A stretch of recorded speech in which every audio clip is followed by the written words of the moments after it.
Hey guys, Raven here. So the Demon's Souls remake has launched and I felt like doing some videos on it, specifically on Demon's Souls Invasion PvP.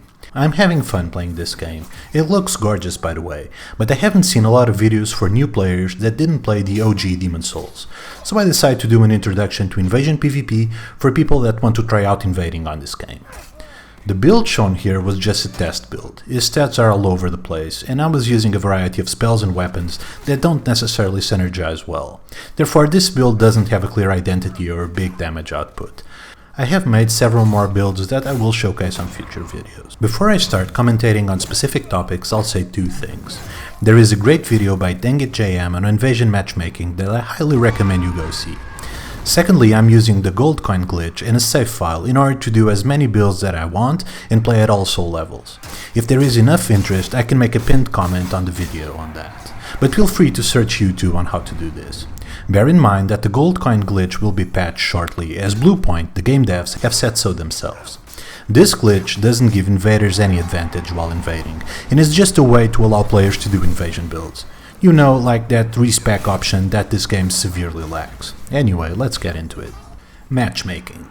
In Demon's Souls, Invasion matchmaking only cares about your soul level. You can upgrade your weapons as you like, and this will not impact matchmaking at all. This makes low-level invasions fairly easy.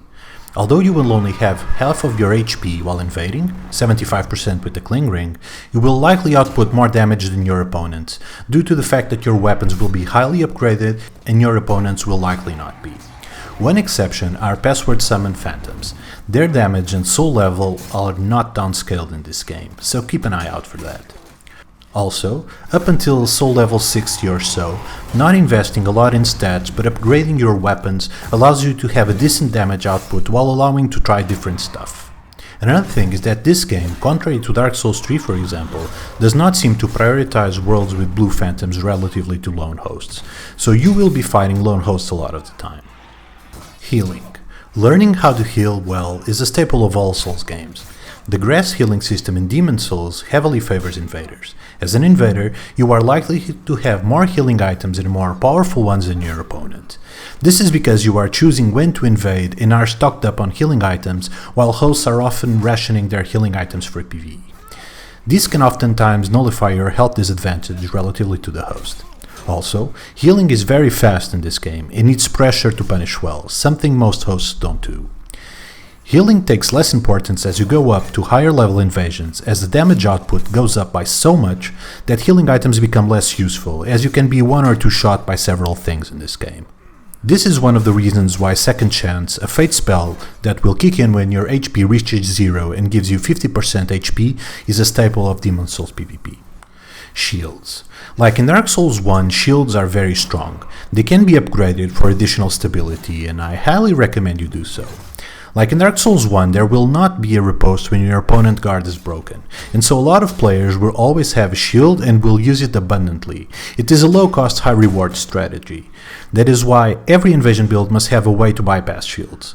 Some weapons ignore shields, some weapons do damage through them, some people play around shields by fishing for backstabs or baiting attacks in order to parry them.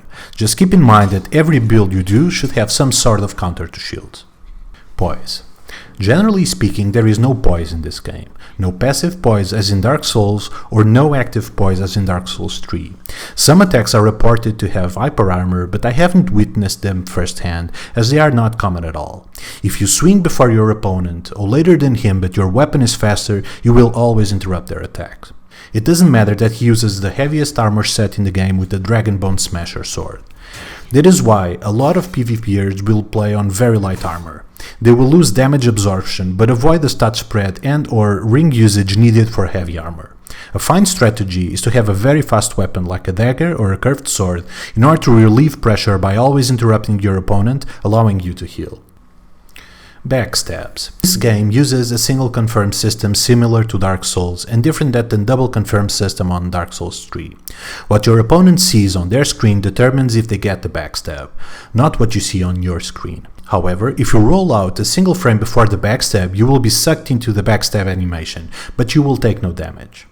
I think these are the basics. If there is something that you think fits on an introduction to PvP video that I didn't talk about, please put it on the comments below. There is much more to say about this game, but this video is long enough for what I wanted to make. I will elaborate on these and other topics on my following videos. So thanks so much for watching, and I'll see you guys later. Raven out.